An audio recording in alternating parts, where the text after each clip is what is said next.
ৰাইজৰ দলে আৰু মই অখিল গগৈয়ে কাৰ্বিসকলে ভাৰতৰ সংবিধানৰ 244A অধীনত ষ্টেট উইদিন ষ্টেট পোৱাটোক আমি সমৰ্থন কৰোঁ। সকলোৱে বুজিছেনে নাই বাৰু? কথাটো চবে বুজিছেনে নাই? ষ্টেট উইদিন ষ্টেটটো কি? ষ্টেট উইদিন ষ্টেট এতিয়া আপোনালোকে 6 শিডিউলৰ অন্তৰ্গত এটা কাউন্সিল মাত্ৰ ষ্টেট উইদিন ষ্টেট হলে অসমৰ পৰা আপোনালোক আঁতৰি নাযায়, কিন্তু যেনেকৈ অসমত পুৰা চৰকাৰ আছে, আমাৰ কাৰ্বি আংলঙতো তেনেকুৱা ফুল ফ্লেজেড চৰকাৰ আছে। মই সেইকাৰণে আপোনালোকে এইটো পাবলৈ লৈছিলে 1967ত। 1967ত আপোনালোকে এইটো ষ্টেট উইদিন ষ্টেট বা অসমক ফেডাৰেল ভিত্তিত পুনৰ্গঠন কৰি কেন্দ্ৰীয় চৰকাৰে আপোনালোকৰ কাৰ্বিসকলক এই ষ্টেট উইদিন ষ্টেট দিবলৈ লৈছিলে, কিন্তু কেন্দ্ৰীয় চৰকাৰে সেইটো মানি লোৱাৰ পাছতো সেই সময়ৰ কংগ্ৰেছ চৰকাৰ আৰু অসমৰ জাতীয়তাবাদী নেতৃবৰ্গই ইয়াৰ বিৰোধিতা কৰাৰ কাৰণে 1967ত পাবলগীয়া ষ্টেট উইদিন ষ্টেট আপোনালোকে নাপালে। সেইটোৰ কাৰণে যুঁজি ইতিমধ্যে মেঘালয় ষ্টেট পাই গ'ল।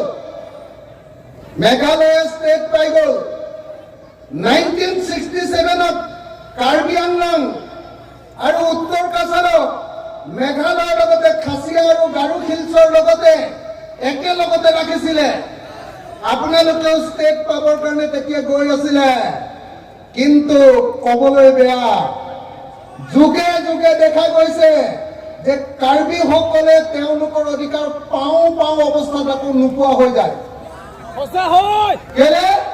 তাৰ কাৰণটো হ'ল আপোনালোকৰ বহু নেতাৰ 2 নম্বৰী ৰাজনীতি।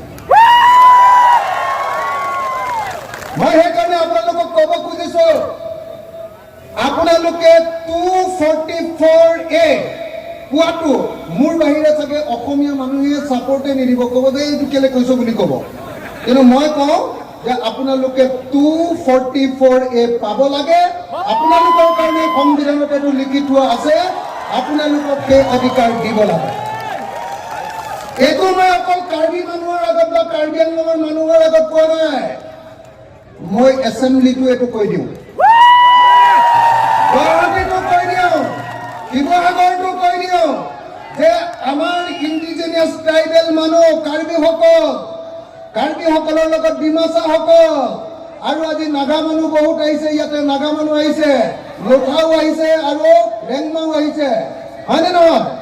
আদিবাসী লোক আহিছে। মই সকলোকে কৈছো যে কাৰ্বি আংলঙত 244A দিয়াটো মই সমৰ্থন কৰো। একদম স্পষ্টকে সকলোৱে কৈ দিব পাৰে। মোক কাইলৈ ক'ব যে ই ভিলেইন, ই কাৰ্বি বিলাকক স্বায়ত্ব শাসন দিবলৈ যায়, এনেকে ক'ব ই, মোক গালি দিব, কিন্তু মই একদম দৃঢ়তাৰে আপোনালোকৰ সন্মুখত কৈ গৈছো যে 244A মই ছাপোৰ্ট কৰো। আৰু সেইকাৰণে আপোনালোকে নো অট'নমাছ ষ্টেট নো ৰেছ বুলি যেতিয়া শ্লোগান দিয়ে, তেতিয়া ময়ো একেলগতে আপোনালোকৰ হাতৰ মুঠি ওপৰলৈ তুলি একেলগতে কওঁ যে নো অট'নমাছ ষ্টেট নো ৰেছ।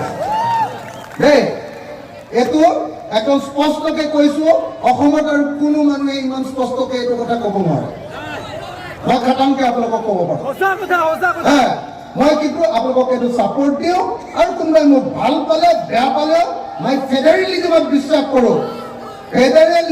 মই বিশ্বাস কৰোঁ ক্ষমতা দিল্লীৰ হাতত নহয়, দিছপুৰৰ হাতত নহয়, জনতাৰ হাতলৈ আহিব লাগে, এইটো বিশ্বাস কৰোঁ।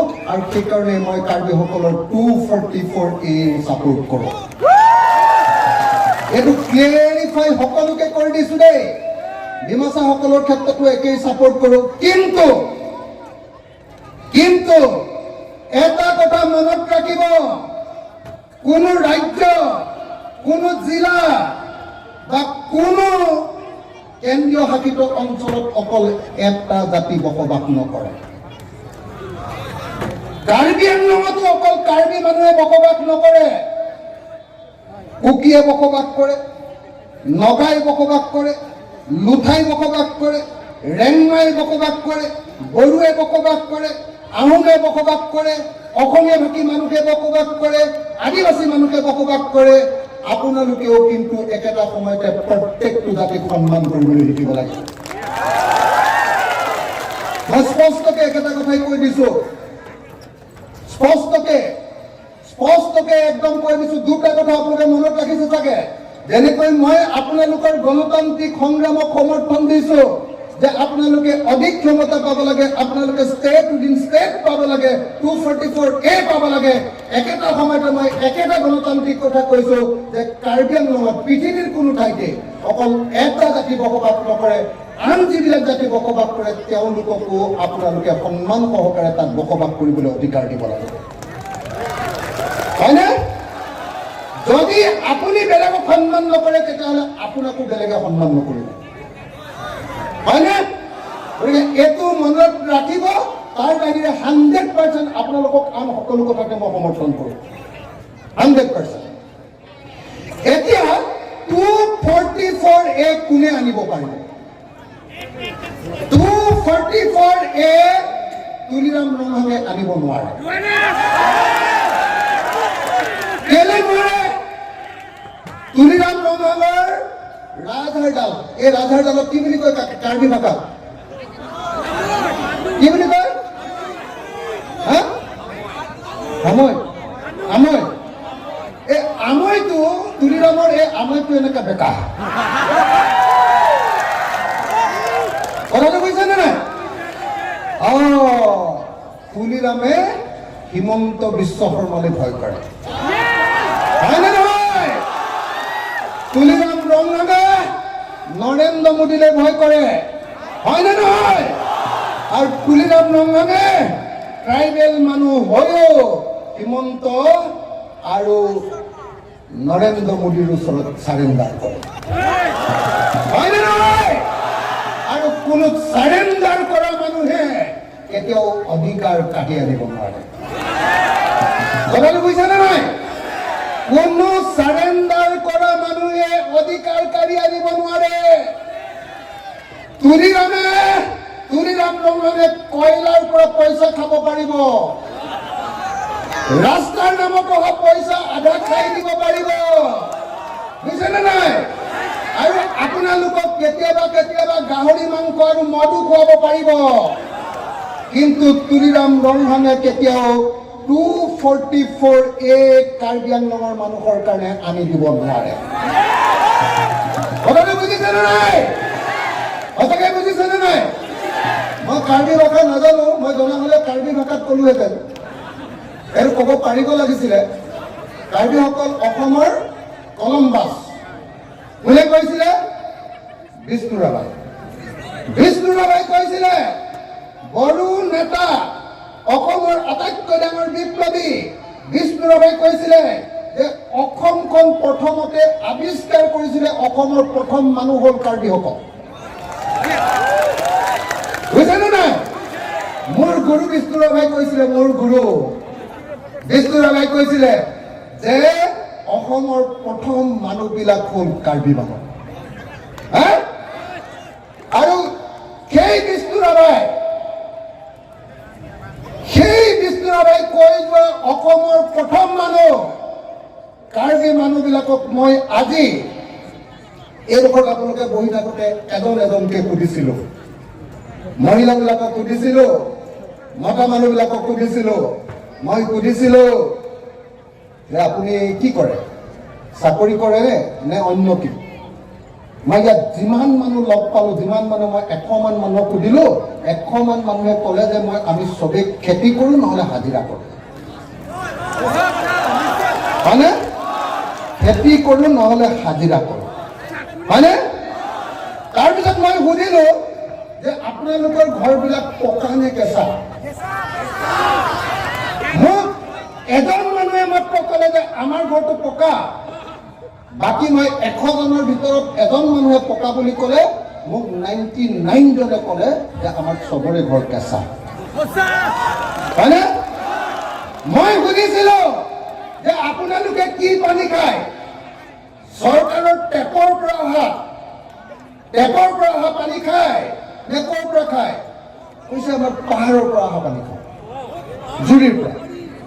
কৈছিলে যে আমি কুঁৱাৰ পানী খাওঁ আৰু দমকলৰ পানী খাওঁ, টিউবৱেল বুলি কৈছিলে মোক। টিউবৱেলৰ পৰা খাওঁ এনেকে কৈ আছিলে মোক, হয়নে? তো আপোনালোকে চাওক, কাৰ্বি মানুহৰ দাঁতকেইটা চাওক, ভিতৰত চব কোলা কোলা হৈ গৈছে, কাৰণ আজিও কাৰ্বি মানুহে আইৰণ থকা পানী খাই আছে। অসমৰ আটাইতকৈ পুৰণি, অসমৰ আটাইতকৈ খিলঞ্জীয়া, অসমৰ আটাইতকৈ ভূমিপুত্ৰ মানুহবিলাকৰ ঘৰবিলাক যদি কেঁচা আৰু আটাইতকৈ পুৰণি মানুহবিলাকৰ যদি চাকৰি নাই, তেতিয়াহ'লে কাৰ চাকৰি আছে অসমত? হয়নে নহয়? যেতিয়ালৈকে কাৰ্বি আংলঙৰ প্ৰত্যেকজন মানুহৰ ঘৰ পকা নহ'ব, লেট্ৰিনটোত যেতিয়ালৈকে টাইলছ লগাব পৰা নহ'ব, যেতিয়ালৈকে প্ৰত্যেকৰ ঘৰত এখনকৈ 4চকীয়া গাড়ী নহ'ব, যেতিয়ালৈকে আপোনালোকৰ ল'ৰা ছোৱালীবিলাকক দিল্লীত পঢ়ুৱাব নোৱাৰিব, আৰু যেতিয়ালৈকে মাক দেউতাকৰ বেমাৰ হ'লে দিল্লীত চিকিৎসা কৰিব পৰাৰ সামৰ্থ্য, এবিলিটি যেতিয়ালৈকে নাহিব, তেতিয়ালৈকে আপোনালোকে যুঁজি থাকিব লাগিব, সংগ্ৰাম কৰিব লাগিব, আন্দোলন কৰিব লাগিব। মই আপোনালোকক লিখি দিব পাৰো, তুলিৰাম ৰমজান নহয়, দিছপুৰৰ বা দিল্লীৰ আটাইতকৈ ডাঙৰ দালালটোৱেও যদি ৭৭ বছৰ স্বাধীনতাৰ পাছত যদি কাৰ্বি আংলং সাহিত্য শাসিত পৰিষদৰ যদি CM হৈ থাকে, ৭৭ বছৰতো পকা ঘৰ পকা কৰি দিব নোৱাৰে, ৭৭০ বছৰতো পকা কৰি দিব নোৱাৰে, যেতিয়ালৈকে দিল্লী আৰু দিছপুৰৰ ওচৰত সিহঁতে আঁঠু লৈ থাকিব।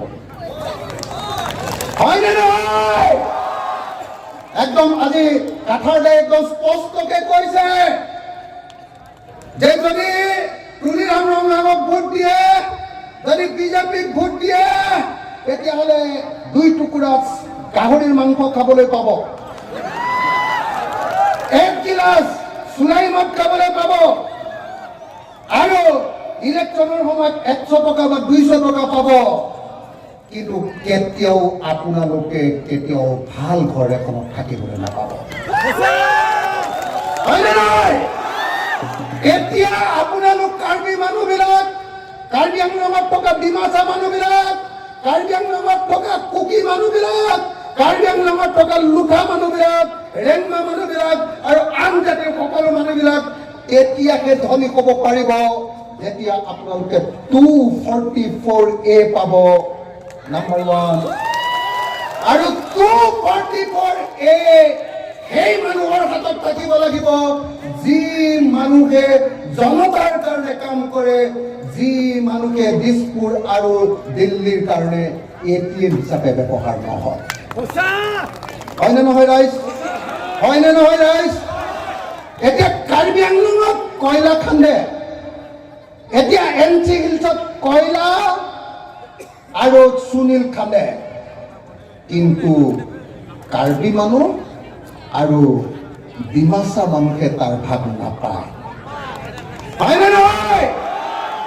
অকল খালি হিমন্ত আৰু নৰেন্দ্ৰ মোদীৰ দালাল কেইটামান, তুলিৰাম ৰমজানৰ নিচিনা দালাল কেইটামানে কেইটামান টকা পায়, আৰু বাকী কাৰ্বি মানুহে অকল খালি সেই কয়লা ভাটিলৈ আহি থকা গাড়ীবিলাকৰ অকল ধূলিবিলাকহে খাবলৈ পায়।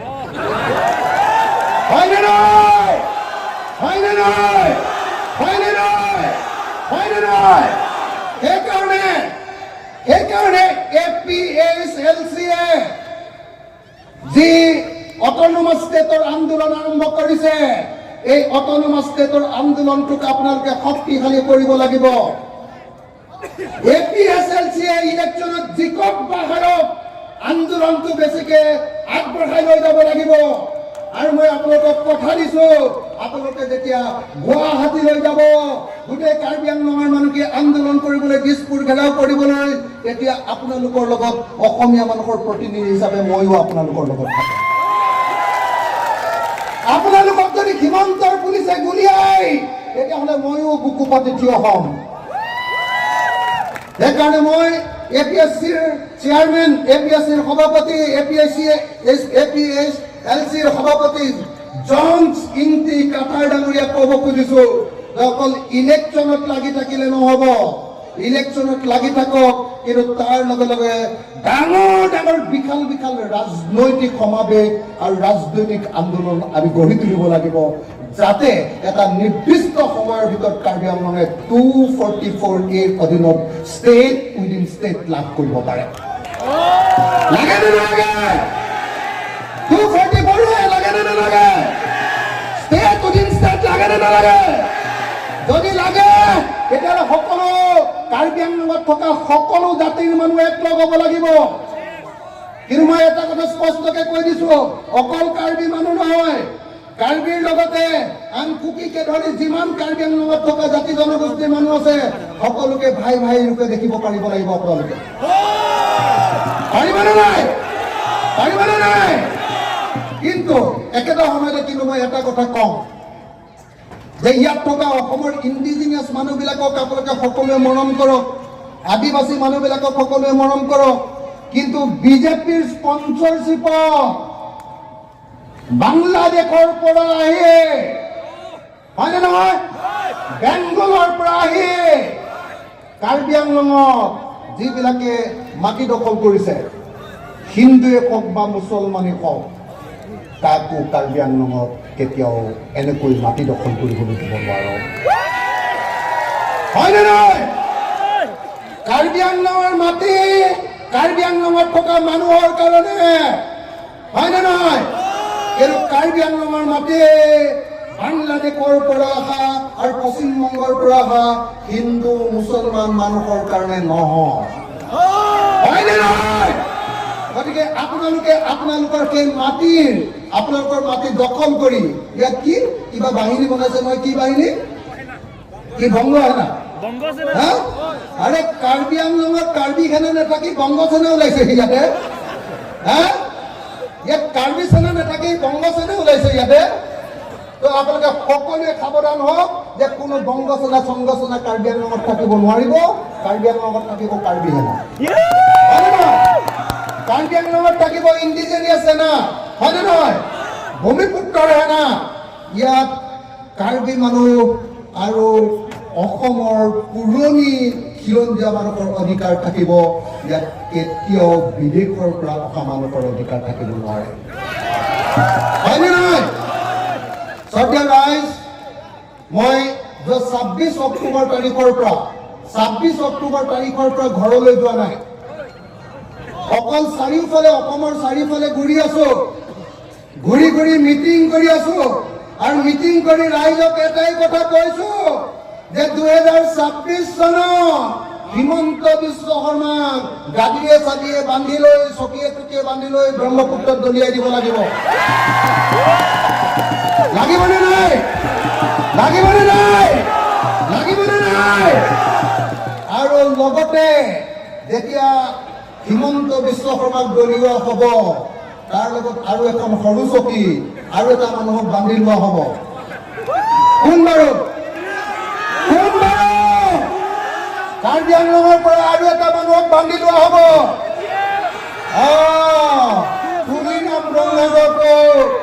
একেখন হিমন্ত বিশ্ব শৰ্মাৰ কাষতে থকা চকী এখনত হয়নে নহয় বান্ধি লোৱা হ'ব আৰু অসমৰ সব মানুহবিলাকে কাৰ্বি ডিমাচা কুকি সব মানুহবিলাকে এনেকে ধৰি ব্ৰহ্মপুত্ৰলৈ এনেকে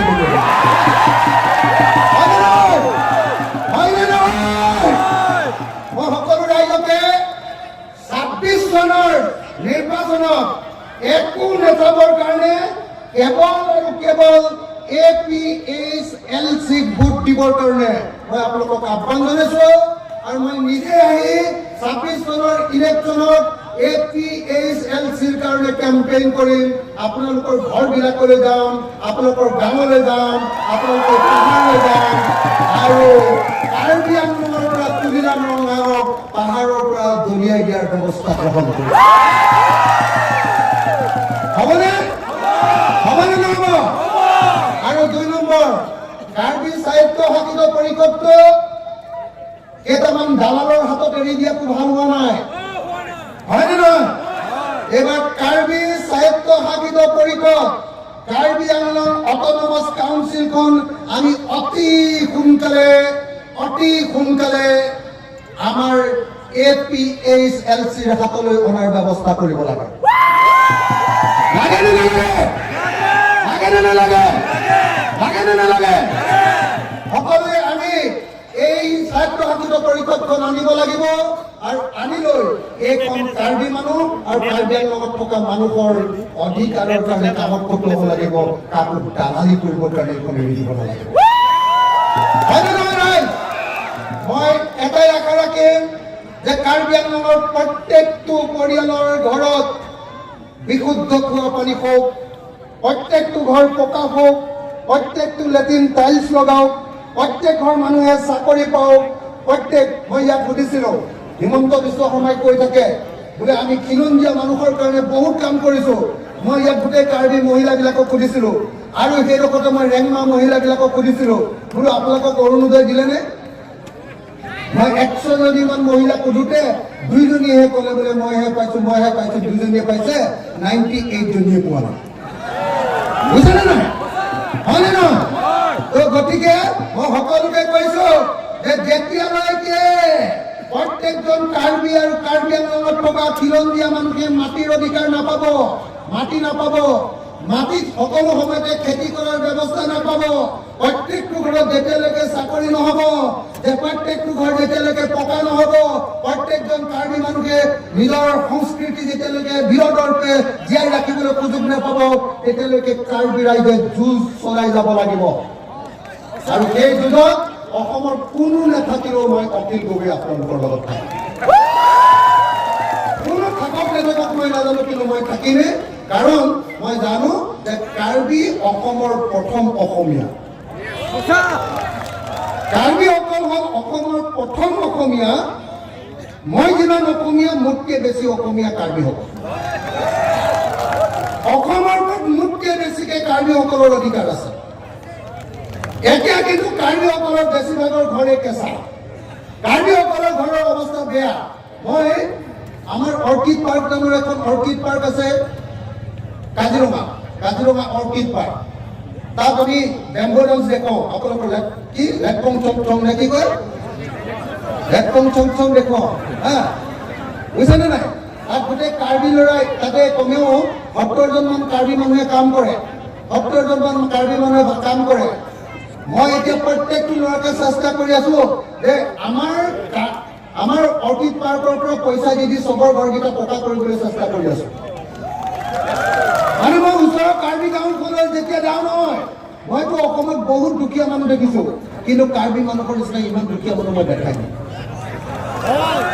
কাৰ্বি মানুহৰ ঘৰ আৰু কাৰ্বি মানুহৰ পাকঘৰত একোৱে নাথাকে।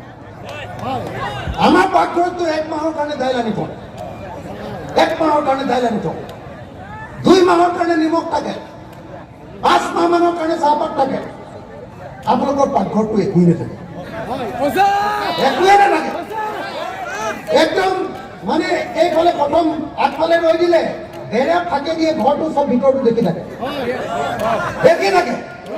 আৰু পাকঘৰত কোন আছে কোন নাই দেখিয়ে থাকে, হা। আৰু বেছিভাগ বিচনাই বাঁহেৰে বনোৱা, হা। মোৰ ইমান বেয়া লাগে কাৰ্বি মানুহৰ ঘৰবিলাক দেখিলে, যে অসমত যদি আটাইতকৈ দুখীয়া জাতি আছে তাৰ ভিতৰত এটা জাতি হ'ল কাৰ্বি জাতি, আৰু অসমত যদি আটাইতকৈ ধনী মানুহ আছে তাৰ ভিতৰত এটা হ'ল কাৰ্বি আংলঙৰ তুলিৰাম ৰঙা। হয়নে নহয়? হয়নে নহয়?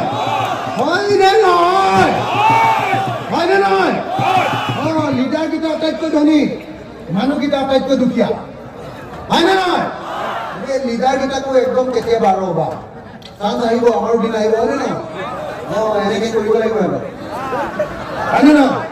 এনেকে কৰি বমটো তলে এনেকে দলিয়াব লাগিব হয় নে নহয় এইটো নহ'ব ইহঁতে একদম লুটি পুটি খাই কাৰ্বি মানুহক বৰবাদ কৰি দিলে হা গতিকে মই সকলোকে আকৌ এবাৰ কৈছো মই তিনিটা কথাই কৈ আছো এই সময়খিনিৰ ভিতৰত এক মই কাৰ্বিসকলৰ 244A ভাৰতৰ সংবিধানৰ 244 কৰ অধীনত ষ্টেট ইণ্ডিয়ান ষ্টেটক সমৰ্থন কৰোঁ আৰু এইটো সকলো কাৰ্বিয়ে পাব লাগে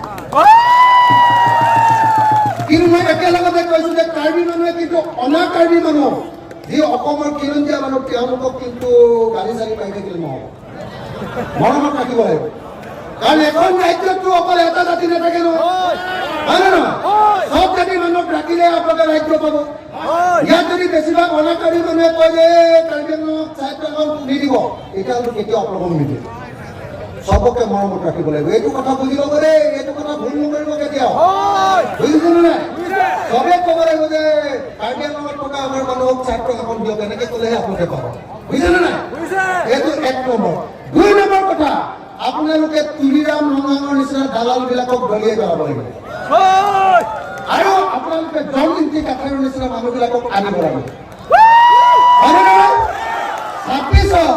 ছখন আসনৰ ভিতৰত কাৰ্বি আংলং আৰু ডিমা হাছাও ছখন আসনৰ ভিতৰত ছখন বিধানসভাৰ আসন APHLCৰ হাতলৈ আনিব লাগিব কাৰণ এতিয়া বিজেপিৰ পৰা যিকেইটা মানুহ গৈছে মই একেলগতে সেই MLA কেইটাৰ লগত বহি থাকো সেইকেইটাক মুখেদি মাতিবই লাগিব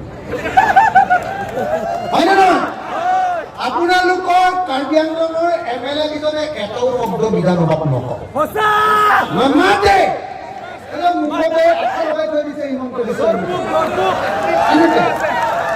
এনেকে পেট লগাই দিছে এটা শব্দ নামাতে কাৰ্বি মানুহৰ হয় নে নহয় গতিকে আপোনালোকে এই শাসনটো বদলাব লাগিব কাউন্সিলটো আৰু লগতে বিধানসভাৰ আসনকেইখন এইবাৰ APHLCৰ কাৰণে আনিব লাগিব মই নিজেও আহিম আহি লৈ এইবাৰ ঘৰে ঘৰে থাকি কেম্পেইন কৰি এইবাৰ জিকাম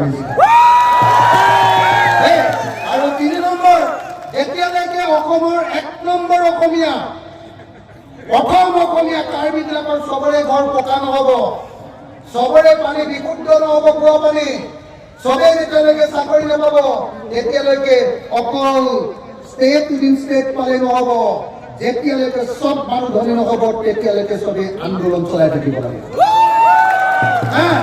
আৰু ষ্টেট পোৱাৰ পাছত যদি গাঁও চিন্তি কাঠাৰেও ৰৈ দিয়ে তেতিয়াহ'লে আকৌ তাৰ পাছতো ৰাইজে আন্দোলন চলাই থাকিব লাগিব কথাটো বুজিছেনে নাই যেতিয়ালৈকে চব মানুহে ভালকে খাবলৈ নাপাব চবৰ ঘৰ যেতিয়ালৈকে পকা নহ'ব চবেই যেতিয়ালৈকে চাকৰি নাপাব চবেই যেতিয়ালৈকে ধনী নহ'ব চবেই নিজৰ ল'ৰা ছোৱালী যেতিয়ালৈকে দিল্লীত পঢ়াব নোৱাৰিব চবেই যেতিয়ালৈকে নিজৰ মাক বাপেকৰ বেমাৰ হ'লে দিল্লীত চিকিৎসা কৰিব নোৱাৰিব চবৰ ঘৰত যেতিয়ালৈকে গাড়ী নহ'ব তেতিয়ালৈকে আন্দোলন অব্যাহত ৰাখিব লাগিবই ৰাইজ হয় নে নহয় মই এইখিনি কথা কৈয়ে আপোনালোক সকলোকে ধন্যবাদ জনাইছো ইমান সন্ধিয়ালৈকে ৰাতিপুৱাৰ পৰা আহি ইমান সন্ধিয়ালৈকে আপোনালোকে ৰৈ থকাটোৱে প্ৰমাণ কৰিছে যে আপোনালোকে যুঁজিবলৈ সাজু হৈছে আৰু আপোনালোকে কোনো কথাতে বিচলিত নহয় মই সকলোকে আকৌ এবাৰ ধন্যবাদ কৃতজ্ঞতা সেৱা আৰু কাৰ্ডন যাচিছো ধন্যবাদ